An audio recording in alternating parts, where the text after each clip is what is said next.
First of all, I want to thank everyone who joined us for our first and second webinars, Process Discovery, and then Process Automation and Prioritization. I also want to welcome those of you who are joining for the first time. My name is Steve Hensel, and I'll be your host for today's panel discussion.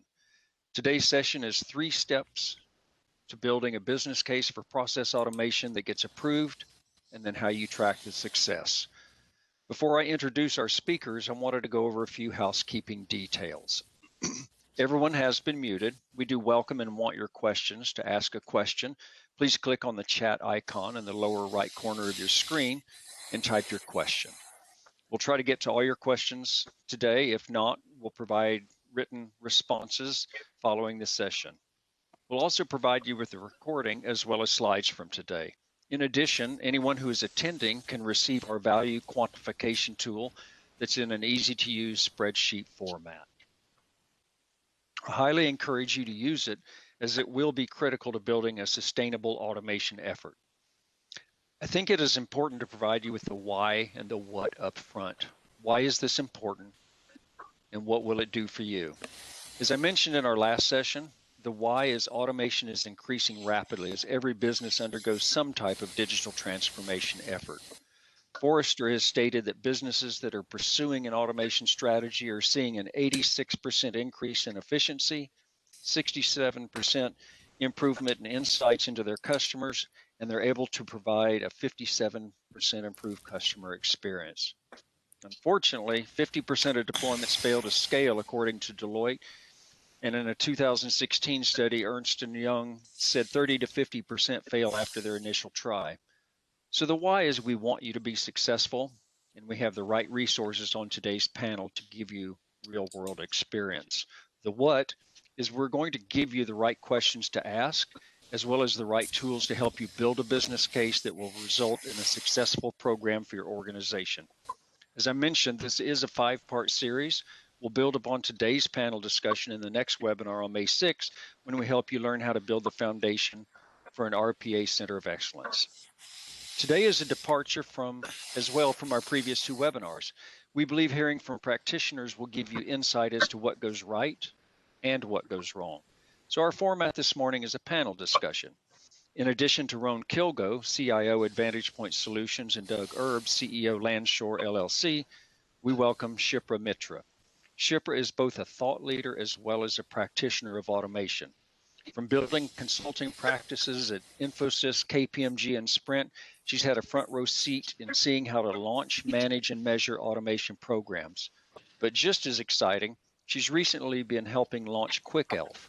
QuickElf is a company with expertise in intelligent automation, focusing on business processes for industries like finance, insurance, healthcare, and life sciences, as well as manufacturing and utilities.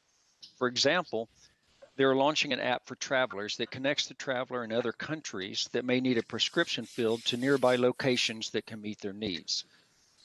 And if that's not enough to keep her busy, she's heavily involved in Suppers. Suppers is an app that uses healthy eating to prevent the development and reduce the impact of chronic disease by targeting whole foods for your health and supporting your biological individuality. Roan and Advantage Point have helped over 600 customers find hundreds of millions of dollars worth of improvement opportunities. Doug Erb, in turn, brings the perspective of a CEO who has built a small business from the ground up and is focused on making these technologies and approaches available for companies of all sizes by reducing the time and effort of getting these projects up and running. Landshore just launched Bot by the Hour, which lets smaller companies automate processes and pay for that on an as-used basis.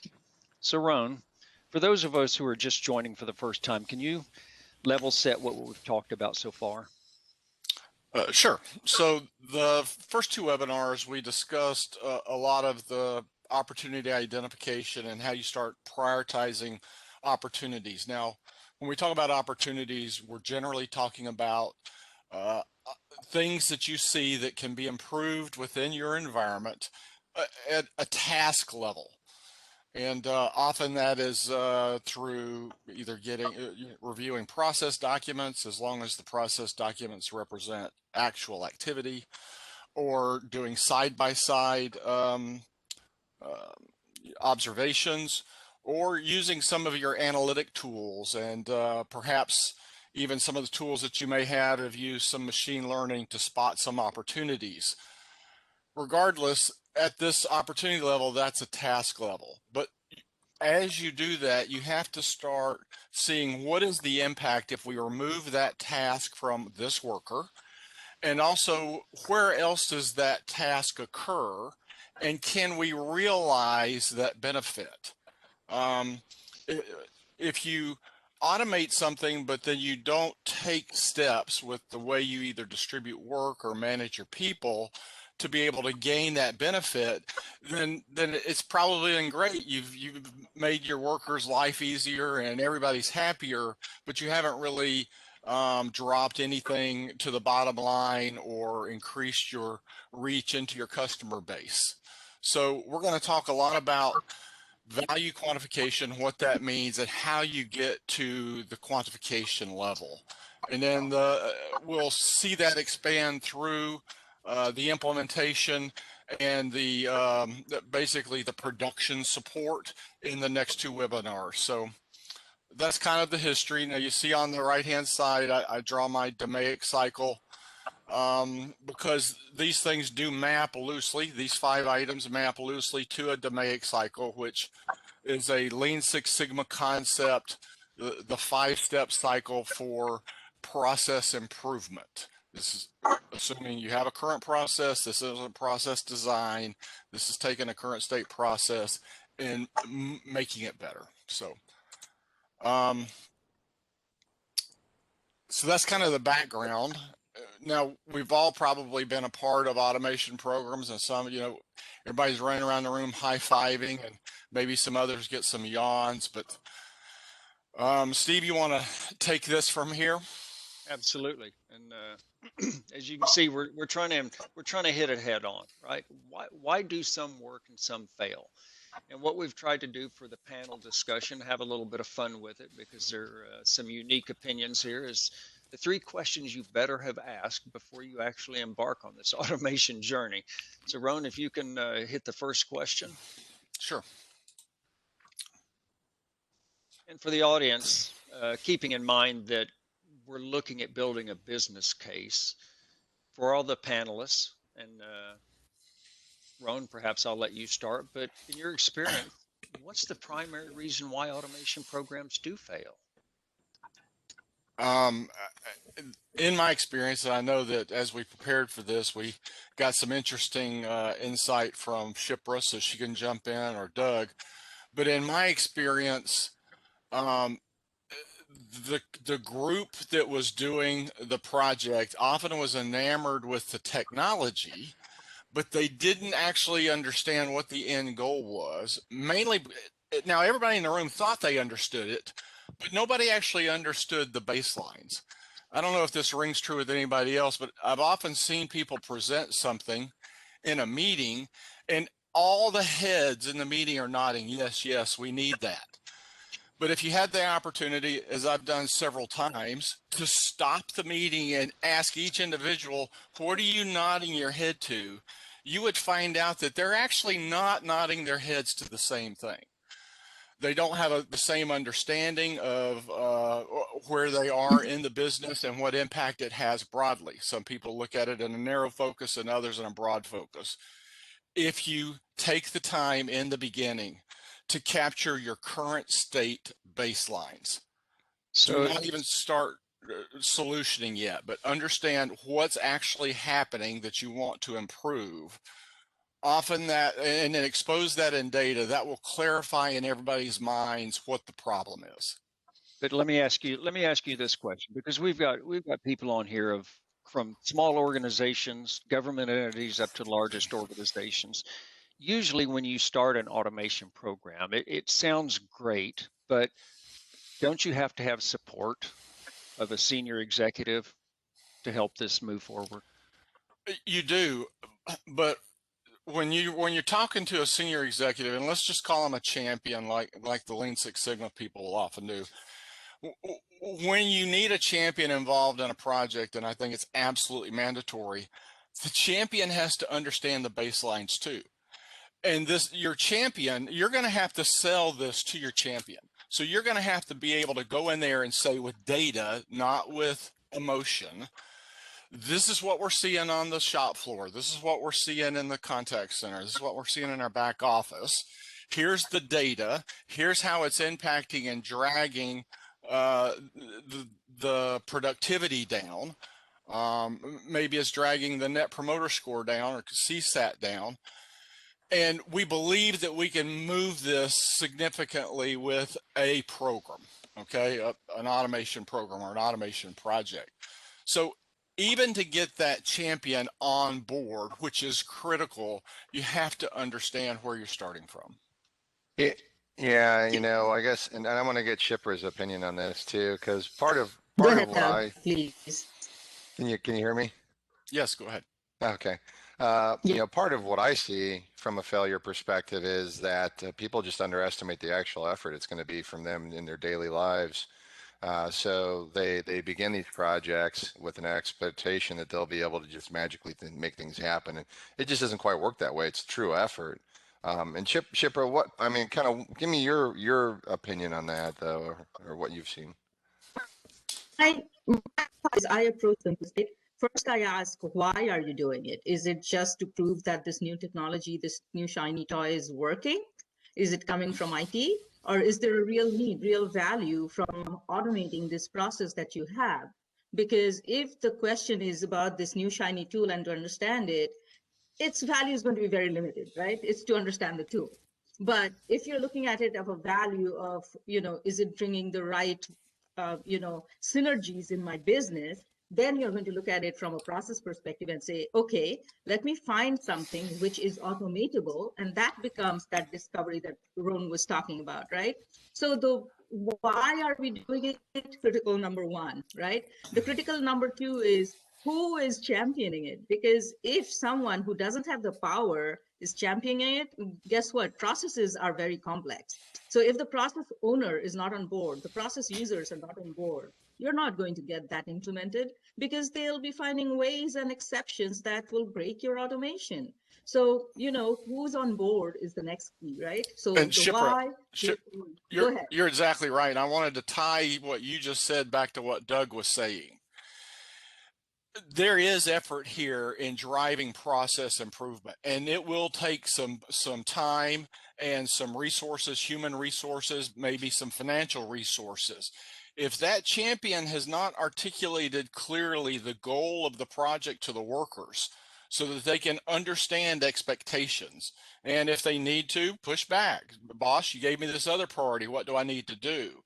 If that champion is not on board and communicating that to the troops, then you will often get what Doug talked about. People saying, oh, this is harder than I thought, and trying to figure out a way to back out.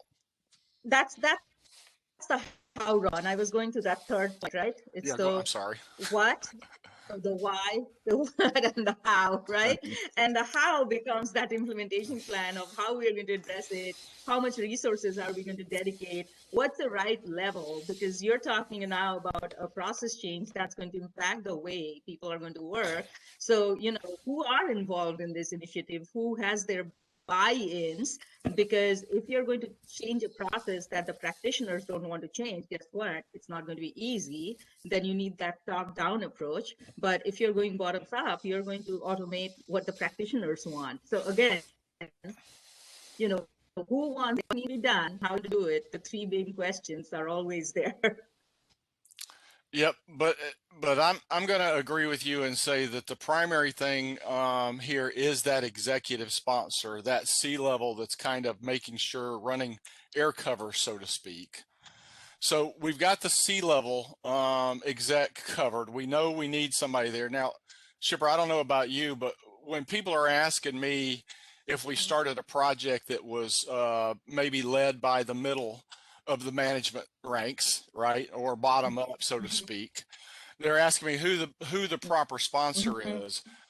My response is generally, I want the executive that has the profit and loss responsibility for this work, for this department or work group. I don't want somebody that's just got a cost center or is just about revenue generation, because this is about driving overall uplift for the company itself. How do you guide people on how to, if they don't already have a champion on board, how to recruit a champion?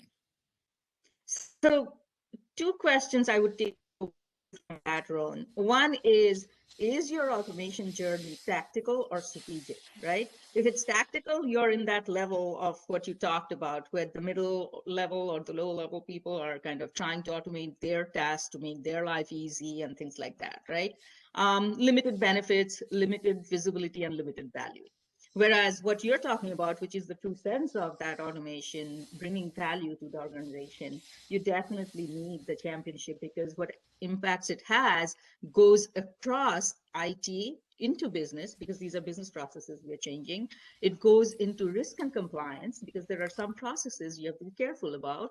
It goes into your HR, because your job functions will change, right? So if you think about it, it has to be someone who is sitting across. So that C-level person, I would, and this is where I kind of started promoting a chief automation officer. Many times it's the chief digital officer, because that's where the automation comes under. But those are the positions that are all across and have visibility and influence across the different departments, is where I would say to go for and recruit, and to kind of also get a change agent with them, because this is a transformational journey, right? Automation. So you need it to handle like a transformation, which means you'll have to have change management office associated with it, HR tied in to do those trainings and, you know, understanding and all those lunch and learns. So it's a long journey if you really want to get the value out of it. It is a long journey if you treat it as a strategic initiative. I totally agree. And I think that's where you need to treat it. Right. When you do that tactical set of projects like you were talking about with no strategic tie at a champion level, then often what you've done is created a bunch of point solutions that are going to give you limited value and actually may increase the work of the IT team. When you take those point solutions that you've created, that tactical approach, but then you've kind of ramped it up a little bit so that it's more strategic and it has a broader impact, those types of projects have much more sustainability in them. They last longer, they have impact for a long time, and it just raises the entire value to the organization. So. Absolutely. And that's where, you know, if you think about ROI, right? We always think ROI business. That, you know, pieces, it's going to be still cost focused, right? But when you go for that big value items, big value tickets, that's where the true ROI comes. Because once you morph the organization, you actually enhance the capability of that organization to leverage automation to their needs. So it's very much a strategic transformational journey, and it should be treated as such if you really want to get the true benefit out of it. The other aspect here that I often see with an executive sponsor who's engaged, and it's not just the sponsor. I think we should probably talk about how people use centers of excellence and steering committees and things like that. But none of it works unless the top person is really kind of running cover for everybody and making sure that people are playing the right position. I often think of these projects, and pardon me for this little sideline, but when my sons were growing up, they were big soccer players. And I got so tired of the coach of these 5-year-olds, 7-year-olds, and then on into high school. The main thing the coach was always yelling at these players was often, play your position. Play your position. Heard that over and over and over. And when a champion is involved, and let's just say somebody in IT, well-meaning, starts questioning the value, the champion can say, we've got that covered. The finance guys and the program management team understand the value, and we as a team have decided to do this. So we're not second guessing it. Happy to take your input, but go back and play your position, right? Help us make this thing work. And so how does helping that champion, how have you seen centers of excellence and steering committees have a positive impact here? So I will give the example of sprint, right? Okay. What we did at Sprint, and I would say Sprint 2.0, is our council was created by representatives from all these aspects, right? There was HR representative, there was a legal risk and compliance, IT was a big part, and we came from business. So our COE, automation COE, was not IT centric. It was actually from the business. It was under the transformation part, right? Yep. So under the transformation office, we chaired it, but everyone participated, right? HR, legal, process engineers, as well as IT. So IT was our partner, right? We kind of went to the business to get the opportunities. We told them what needs to be done. But end of the day, IT is implementing the complex ones. We did have citizen developers, but the complex processes, the support, how to maintain support with IT and business together, these are the things we had to work together with. So it's not like we can live in vacuum. We have to have the council, COE council set up with representation from all so that we cover all the bases. One of the things I said ahead of time was that we wanted to help you, be successful with your automation program or get it back on track. And interestingly enough, Shipra, you mentioned Sprint 2.0. I've heard that term in a lot of organizations where they talk about automation, and perhaps it's going from a project to a program, but can you share anything, and you too, Roan, where you've seen automation projects or programs get off on the wrong foot and then you have to relaunch it to a 2.0 version? Because it seems like that's a lesson learned, isn't it? Yeah, I Roan, if you don't mind, I just my point of view, and then you Sure. jump in, right? These organizations, they really don't know how to start in the sense of, each organization is unique. So how it would fit your organization is something you have to live and learn from the pitfalls. That's how you improve, right? And that's what happened, I think, in most organizations that I've seen. They start because automation is a new thing. They have heard outside in the market that it's bringing great synergies somewhere, right? So they're like, okay, let's start with the best tool we can. Let's do the best we can with this tool, which is an RPA tool. And maybe they didn't go beyond RPA and they tried to solve everything through RPA. Automation is not just RPA. It's pieces, it's capabilities that you bring to the table for your automation of the process. The business process is the centerfold. So that's the mind shift that I think we want to. But Roan, go ahead, please.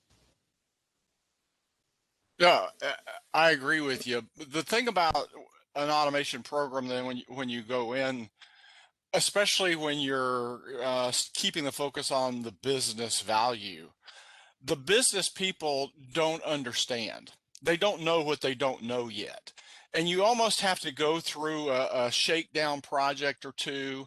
And some of it is also dependent on the tools selected. For example, at Sprint, I think before you got involved with the 2.0 version, there were groups within Sprint that had a very good desktop process automation tool that were getting some value from that, but it was kind of trapped on the workers' desktops. There was a need to move some of that off desktop.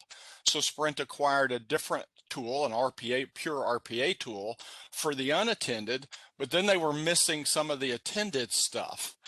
And but each time one of those iterations went through, the organization got value that was sustainable, and they learned something so that that next iteration was more impactful.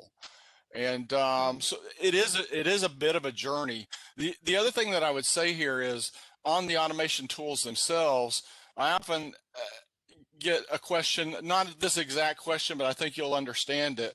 We'll show them this great automation tool and somebody will say, wow, we could take that tool and rewrite salesforce.com. At which point I say, whoa, wait a minute. That's not what this, we're not rewriting your core applications with this, right? We are easing the friction within your operational environment with these.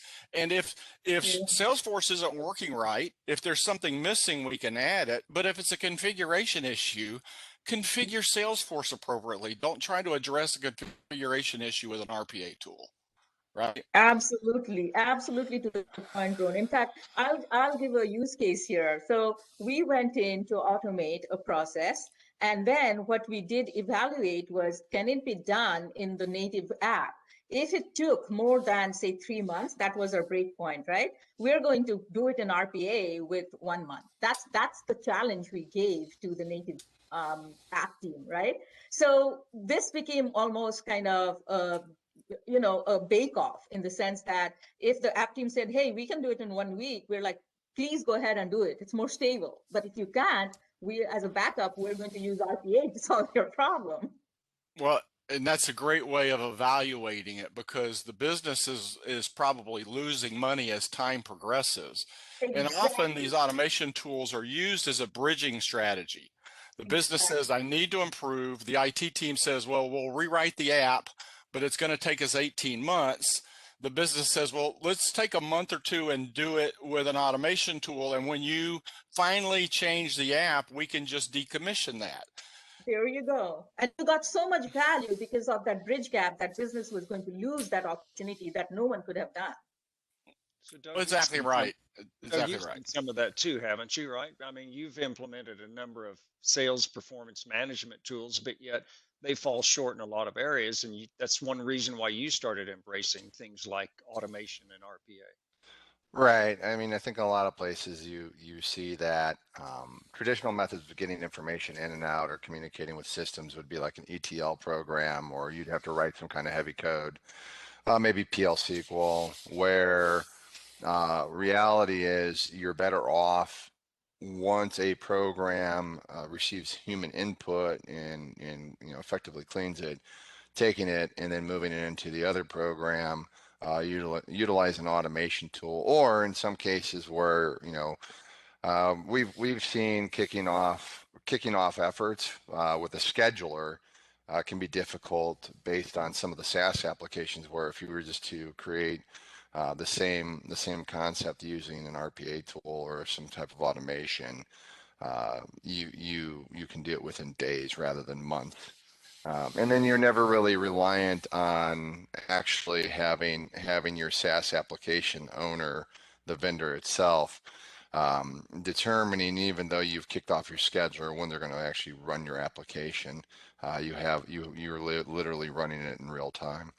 So I hear what we're saying, and I think Shipper really kind of hit the nail on the head, which is there's always an evaluation of how much time. I mean, there's always the elegant way, and the right way, and then there's also the most cost-effective and intelligent way, and usually those things just don't necessarily cross each other. So I find myself um, more frequently, based on restrictions of applications, uh, specifically in the SaaS world, right? So you didn't have this, and you don't have it with applications that are on-premise based applications, but SaaS applications really have rigidity to them that dictates you're almost better off reviewing the process, the human process by which information is entered, and then taking and scraping that information into any other application that needs it, rather than creating a batch program load. So that's Is just my that two why cents. is that why the line of business often drives these programs, because they're moving at the speed of business, and Yeah. not throw IT under the bus because they do a tremendous job, but they're dealing with governance and security. They tend to have to deal with governance and security, and yet the business needs to move a lot faster. Yeah, I mean, if you apply that to sales operations, where it's kind of our playground, and I know that's not everybody here, but we were just talking about Salesforce.com, right? So I'm a salesperson. I enter information to Salesforce.com. That information needs to permeate its way through all kinds of applications, specifically when it becomes a closed deal. And a lot of times, when you move something from Salesforce.com in a closed instance, or your CRM in a closed instance, over to your accounting product, you lose connectivity, right? Well, now you have a capability of maintaining connectivity to your accounting, work order. Let's say I created WBO, and before it would become closed, go to a human, become a WBO, and then someone on your sales team would have to say, well, I need to own this thing. And you lose that connectivity, and in losing that connectivity, you lose the ability to forecast, you lose kind of revenue projections. Now, understanding that process and that there's a disconnect in the process, you can start linking it through automation tools. Once someone goes in and closes a deal, you can start generating WBO activity or your accounting activity associated to your sales activity, and have a true line of sight through deal progression. So anyway, that's, yeah, sorry, I didn't mean to take you off that tangent there. No, No, I think point. In fact, I was going to mention another one. I did an interesting project on data conversion with RPA. Basically, this is an app where there was no code. All you did was the app was there, right? There's nothing behind, so you can't really ETL out all the information. So what we did was, even to get the right data, right? We just did search and scrape, right? And got all the data, which is valid data, because if it's not valid, it won't come in the screen, right? So we kept all of that data, got the good data, and it was all through RPA. Much easier, took less than the 3 months that was projected to do with ETL, 3 months plus, right? well, and these ETLs are often the core of a lot of these automations that we see. Part of understanding your baselines is identifying where your workers, your humans, are simply serving as a technology bridge. They're not doing any value add. They're not doing any heuristic transformations of the data. They're simply shuttling information back and forth. Those are great uses for specifically RPA. The one thing I will add to the conversation, though, is often IT will, because they want to do it the right way in their parlance, they will want to do this in a organic application and not use an automation tool. However, they get tremendous value when you're having to do something that requires interacting with a worker, a desktop automation. They get tremendous value from a type of desktop automation tool where somebody goes out there and gets real world experience with a worker working it. I've often done these desktop applications, and what we did to drive value and to reduce the friction, and maybe it lasted 18 months, but much of the logic and the learning from that desktop automation is then incorporated into the second iteration of the internal tool that they chose. I saw that one time actually with we did an automation on an Amdocs Clarify system because of some inability on that old UI for things to be done. And then when this company decided to bring Salesforce in to replace Clarify, they took all of our automation stuff and basically incorporated the logic and the user interface information into the new Salesforce screens. Huge value to them. That's a getting idea. that done. Yeah. That's a great idea. I mean, you create a new process, you implement it with automation, you have wrinkled out all the kinks before you actually implement it in the big system, right? That's a great idea. And these automation tools are rapid development tools. So you can do rapid prototyping. You don't have the overhead that says, oh, I don't want to do any throwaway code. No, it's exactly for that. Do something, get it working, and if the code needs to be thrown away because you've done it in a core app or you've solved it in the forklift upgrade of another system, great, throw it away. There's 100 other uses for that license to continue to reduce the friction and enhance the operational value. So this has been pretty interesting, because the first part of our discussion kind of started with, you really need to have a champion, and that champion has to sit at a C level. So whether it's a large organization or a small, where it may be the CFO, you have to have somebody who can knock the hurdles down.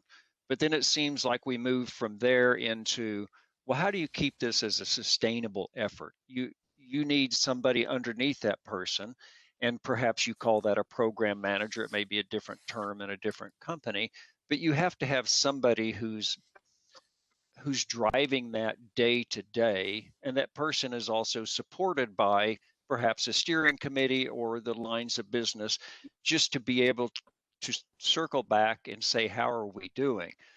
But obviously, since we've been talking about building a business case and ROI, then after you move out of the organizational support, then going back to your initial comment, Roan, was around building a baseline. So why would you need a baseline if you can just start with an RPA tool and see immediate improvements? I mean, why not just do that? Well, that's interesting, because to see an improvement, you've got to understand what you're improving from, right? Improvement is Yeah, a differential. Ron, And I can give a great example for please. this, right? So here's why. If you just let's say let's go with the finance organization decides that they're going to get an RPA tool or a tool to do these types of automation, starts doing it themselves, and then all of a sudden you get your other part of the organization, maybe it's your sales part of the organization, they start doing their own little thing. What we've witnessed in our company as people start rolling these things out, I mean, you can tell by the amount of participants that we've had on this, people are heavily invested in it. It is a career path that has a lot of success right now. The amount of organizational infighting that we actually see when there's no real tie at a C level is unsurpassed in any kind of projects that I have witnessed. So whenever you look at this and you don't have at least an organizational buy-in and you're doing it at a micro level, it works, right? Don't get me wrong, it works. It worked for a while, right? And then once you start going further and further and trying to broach outside of your own organization, because people are trying to effectively capture their kingdoms, you start seeing a breakdown at a total organizational level because the planning wasn't put in place to at least be friendly with each other. So if you're going to get anything out of this today, is inside of your organization, know that you're all working towards the same effort and figure out how to be friends in that effort and not co-enemies as you start automating. That's number one. Rona, I guess you and Shipra might have some additions to that, but that's really the big problem when you start doing it at a micro level rather than you start doing it within understanding your steering committee, right? Yeah, it's many program managers, and I think both Shipper and I are in agreement here that you need a strong program manager to lead the the day-to-day activity. I think Shipper even mentioned a chief automation officer, which is probably a pretty good idea. But you're often having to interact with people that aren't in your department and guide their resources, and you don't want to have this this frenemy type of a situation within your organization. So that type of C-level sponsorship, making sure that everybody plays nicely, but also they understand the cross pollination type impacts. One of the big impacts that we often see, let's say we go into an organization and we start in a finance group and we see good automation opportunities because this finance group all day long, they've got 50 people doing various flavors of reconciliation. And our reconciliation at the end of the day is like the ETLs are a part of it, but it's comparing one set of data to another. But you have to normalize it and make sure that you're comparing apples to apples. Well, guess what? Once we've done that, as long as we haven't painted ourselves into the corner with the way we've done the automation, almost every department in that company does some flavor of reconciliation. The sales department does reconciliation between what their commissioning engine says and what their salespeople said they sold. Logistics group regarding inventory, everybody does reconciliations and can benefit from that initial set of automations. But it takes a strong program manager and a good champion to make sure that you're not duplicating the work. You're not redoing entire automations when you can take something that another group started. And by the way, the IT team is often all on board with that, because as you do this and you automate it, they're able to put security and data integrity guidelines and hedges around that activity, no longer do you have human beings going in and playing with your data, possibly corrupting things from time to time. So it has a benefit for across the board. The IT teams benefit when these things are automated for the business. The security and information infosec people benefit, and the business dramatically benefits. So Shipra, knowing that you can't manage what you can't measure, going back to the baseline, and then we'll get into the ROI calculator tool a bit. How do you build a baseline?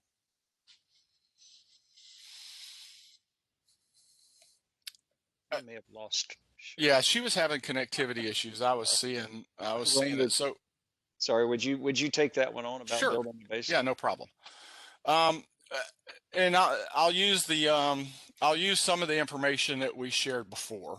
Okay, and let me come back to that. I just want to make sure when we go in, let's just say it's total greenfield. This company's never done anything. Well, often they want to know, well, what makes for a good automation candidate?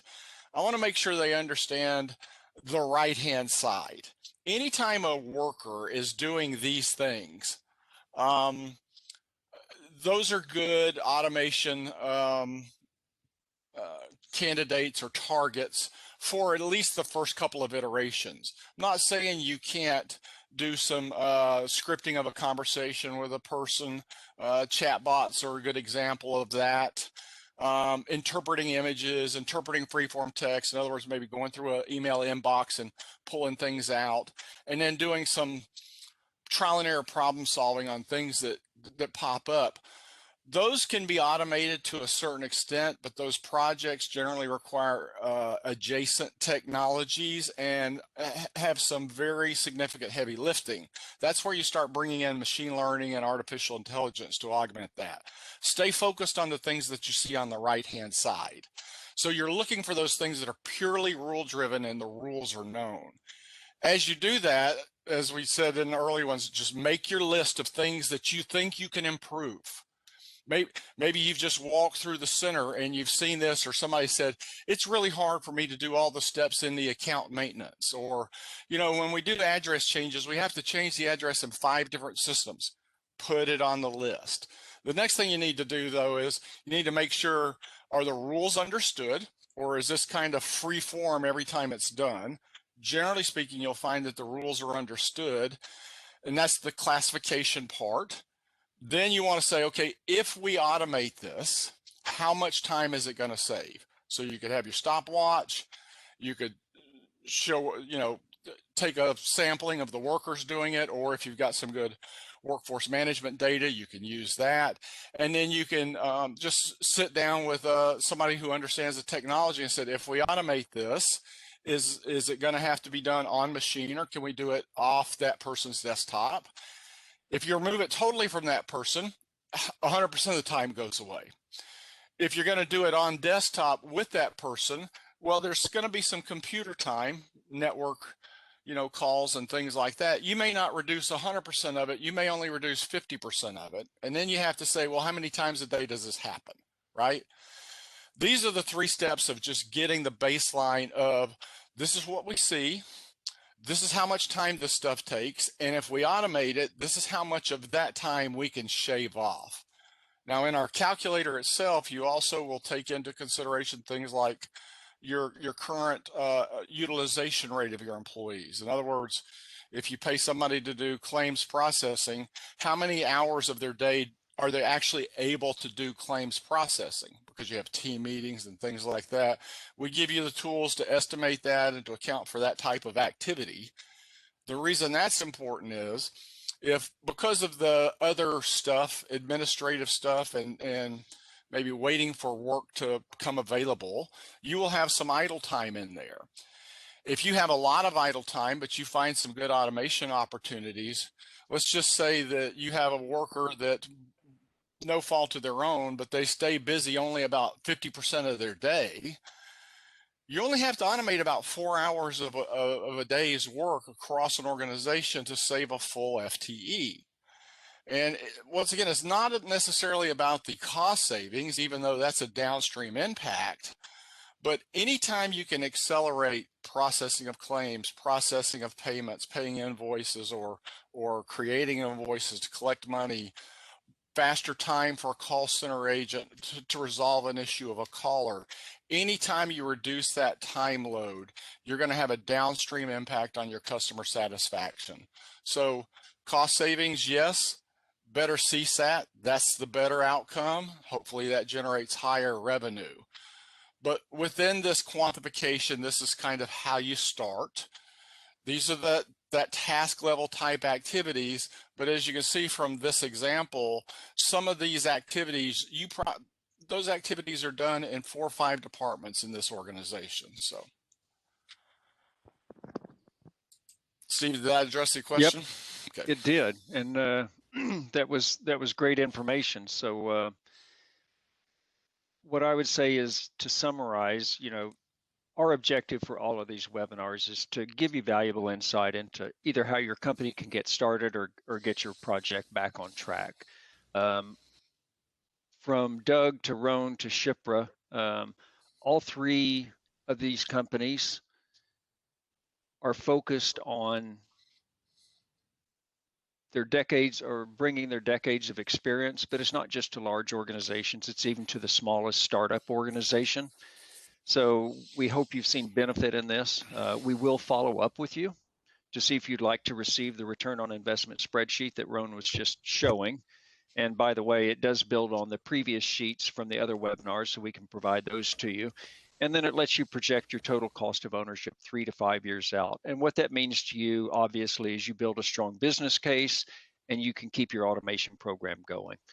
In addition, when we follow up with you, we will have a link so that if you would like to schedule a call with one of the panelists to discuss your process improvement needs and automation challenges, we would love to. And finally, keep an eye out for our May 6th webinar, which will help you build your own center of excellence and again, enable you to sustain your efforts moving forward.